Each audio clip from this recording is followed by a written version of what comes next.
I've made so many mistakes during my Amazon FBA journey that cost me time and money, and in this video, I'm going to be sharing with you the top 12 mistakes that I would tell myself if I was starting Amazon FBA all over again.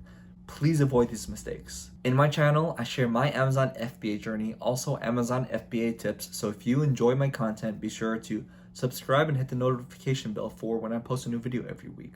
Hey, if you don't know who I am, my name is Robby. I'm a six-figure Amazon FBA seller that started selling a year ago, and since then, I've been able to create the freedom for my life to live the life that I've always wanted to. So now it's your turn to learn from my mistakes. So do not try to force a product. You have to be open-minded. A growth mindset beats a fixed mindset. I would have never thought in a million years that I would be selling the products that I'm selling today. When I first started product research, I tried for weeks to force finding products that I wanted to sell and not what the market needed me to sell. And I wasted so much time this way. And by you having and keeping an open mindset, you're going to be able to see so many more opportunities that you would have never thought of that's going to help propel you forward within this business and within your own life. Optimize your listing for mobile and not your desktop. So many Amazon FBA sellers optimize their listings for the desktop, not thinking from a customer standpoint. The majority of our customers shop on their phones now. So when you create listings, you want to just make sure you double check that everything looks good on your phone. Especially the title. The title is going to be one of the main reasons why your customers are going to click on your listing. And on the phone, Amazon only shows the first 60 characters of your listing title. And then there's also the listing images. Although the listing image that you have might look really nice on a computer and on the laptop, it might look too small and too crammed for the eye to see on the phone. So just make sure you double check everything on your phone after you complete everything on your desktop. Go for a premium product. You're better off saving up for a premium product that costs $5,000 to start than spending $2,000 for a crappy product. This will ensure that your product's going to stick in the marketplace. And the biggest thing with Amazon FBA is the reviews. And if you have a really high quality product, your customers are going to want to leave you 5-star reviews. And although you're going to be spending more money up front, you're going to have the potential to make more money with this high quality product. And by you selling a high quality product, you're going to be able to sell your product for more money than your competitors. Also, with your high quality product, you can then create a brand around this one product. So your customers will trust your products because they see that your products are high quality and they're just going to start buying other products. I want to hear your thoughts.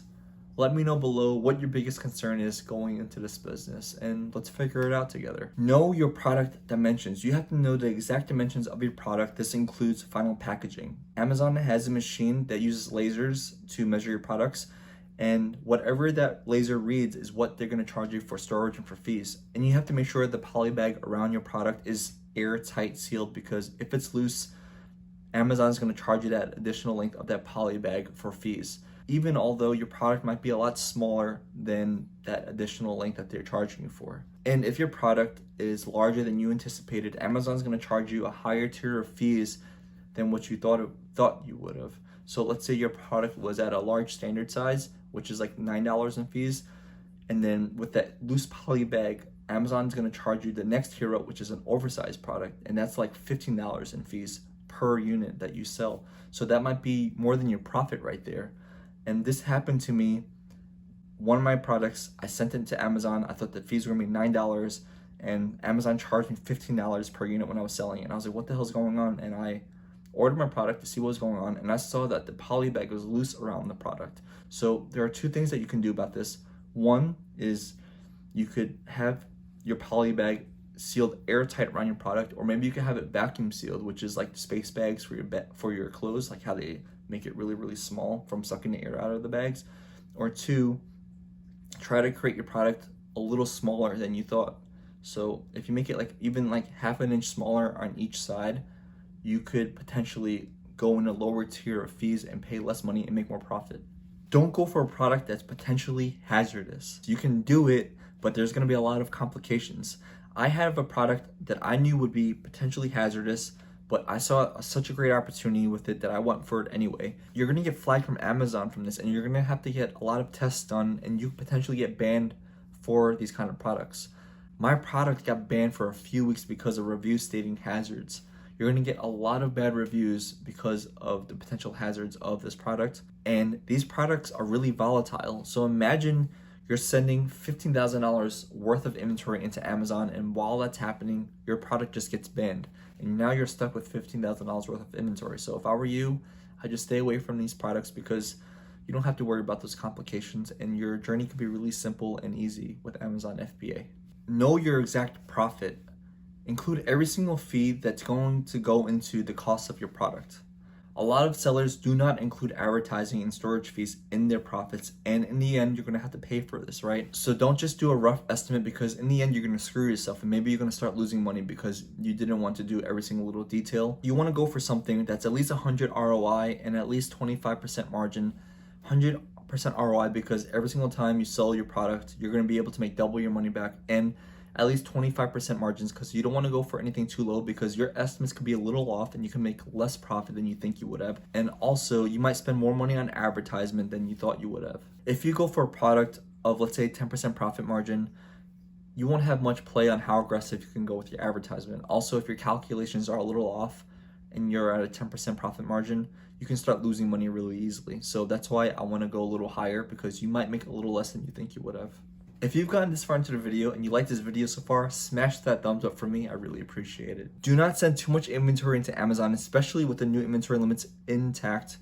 You will screw yourself over if you send too much inventory into Amazon. It used to be that Amazon used to measure how the products do individually, and that would determine how many units you can send in. For instance, if product A was doing really well and product B sucked, you can still send in 1,000 units of product A at a time while being able to only send in 50 units of product B.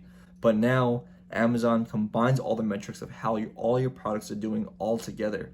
So if you have a product, if all your products are doing really well, like you have 10 products, but product 11 is really sucking and it's been sitting in the storage for 6 months, you're going to get charged long-term storage fees. Also, your inventory limit is going to drop, which means that you're going to have to spend a lot of money. You're going to start losing a lot of money because of long-term storage fees. And two, you're not going to be able to send in any new products or any more products of any of your other products until that long-term storage product is out of Amazon. So what I would do in this instance is I would only send in 2 months worth of inventory into Amazon and send the rest to a 3PL warehouse nearby and drip feed it into Amazon. And although you're going to make less profit this way, you are going to have less headache, because you're going to be able to control the flow of the inventory and control the flow of your own inventory limits and not have Amazon have you in these shackles. And for instance, if your inventory sits there for more than 4 months at Amazon, your inventory limit's going to start dropping, and you're not going to be able to send in any more inventory of your other products. And also, you're going to have to start selling your products at break even, and just so you can send in more inventory. So I'd rather make less profit and have it at 3PL and drip feed it into Amazon than worry about the long-term storage fees and having to sell more products at break even and all that stress. Do not underorder your first product. Trust your homework and don't be afraid to order the amount that you think you're going to sell. Make sure you order 3 months worth of inventory. Staying in stock is the single most important thing to be successful on Amazon FBA, and staying in stock is going to help you rank to the top of the first page. It's going to help you get more reviews, and best of all, you're going to make a lot more money. And by you ordering 3 months worth of inventory, you're going to have enough time to order your next production and have that production sent into Amazon. And by the time it arrives into Amazon, that's when your product is going to run out of inventory, and then you'll always be in stock because you'll always have the inventory there. I underordered my first product because I didn't want to risk losing a lot of money if my product didn't sell. I wound up selling my product within the first 30 days because I realistically only ordered 1 month worth of inventory, and I lost out on $10,000 worth of profit. Also, when my product got back in stock, I had to pay money again to rank the product to the top of the first page. So just make sure you always have 3 months worth of inventory in Amazon at all times, and just trust your homework. Do not get complicated when improving a product. Keep it as simple as possible. You don't need to invent anything. Use what's already working and improve what needs to be improved. It can be something as simple as stronger material, a gift box, a bundle that doesn't exist, a color or a size that customers want. And just trust me from my experience, creating a product from scratch will cost you too much time and money, and custom molds can cost you thousands of dollars. It can cost you anywhere from $3,000 to like $15,000 just to create a custom mold for a product. And customizing products can cost you months and months of time, while let's say you're designing a product and you're customizing it and it takes you like 8 months to design, finalize the design, right? By that time, you could have already been selling the simple improved product and you would know if that product was good or not already. So just trust me from my experience. I've tried this with one of my products and I don't think it's worth it. Make sure you know what category your product's in, whether it needs safety testing or it's an adult product or children's product.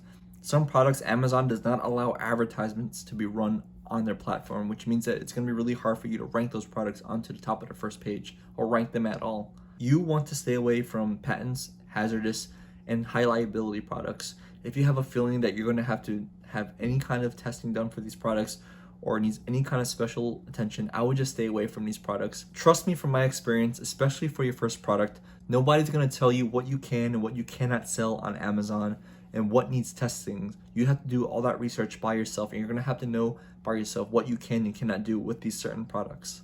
You might also have problems at customs with high liability products where they won't even let your products into the country.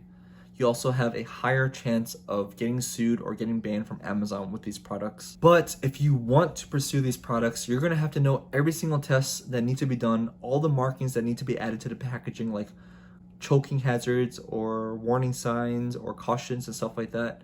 You're going to have all this stuff done before you could sell them legally in the marketplace or in the country or even on Amazon. And before you're able to even sell them on Amazon, Amazon has to approve the tests before you send them into Amazon. Also, these tests, safety tests, cost anywhere from $1,000 to $2,000 to start your product. On top of that, you're going to have liability insurance for these products that are high liability and hazardous that costs an extra $2,000 per year in order to sell these products. Number 11, provide clear instructions. If there is a function to your product, make sure you have clear instructions included explaining every single detail and step as if you're explaining it to a 5-year-old. You have to keep in mind that not everybody has the same common sense as you do. I have a product which I thought was really obvious on how to use it, and I've received a lot of bad reviews from customers because they were saying that the product was made incorrectly, where in fact they just didn't know how to use my product. And I didn't even provide any instructions because I thought it was really obvious on how to use it. And Amazon gave me a warning saying that they're going to stop me from selling this product if defects continue to happen with this product. Ordering your production early is better than too late. If you order your next production too late, you might go out of stock for months and miss out on lots of profit, or worse yet, if you order your product even a few days too late, you might miss out on huge opportunities like huge holidays like Christmas, which is the biggest time of the year for Amazon FBA. You're gonna make 30% of your profit and your sales during Christmas time.